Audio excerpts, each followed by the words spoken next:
sapņot mēs visi mākam, tas ir apsveicam, bet atgriežamies uz zemes. Skatāmies, kas notiek ar zoodārzu šobrīd. Līdz tiem plāniem, kas te mums tikko skanēja, ir kā līdz mēnesim, diemžēl.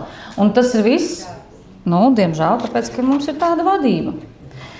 Pirmkārt jau par KPI, tā saucamiem sasniedzamiem mērķiem, jeb finanšu, nefinanšu mērķu izpildi.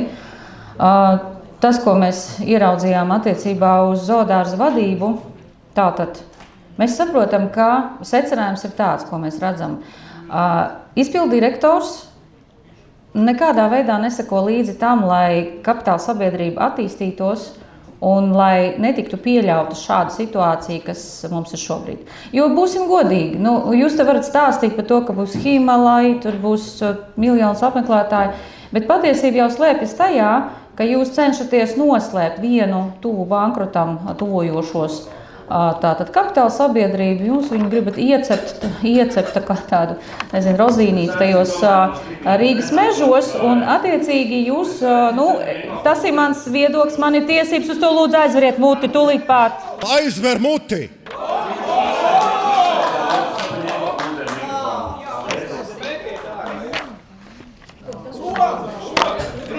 Nākamais vietējais ir Devikrēm Akros Klevers.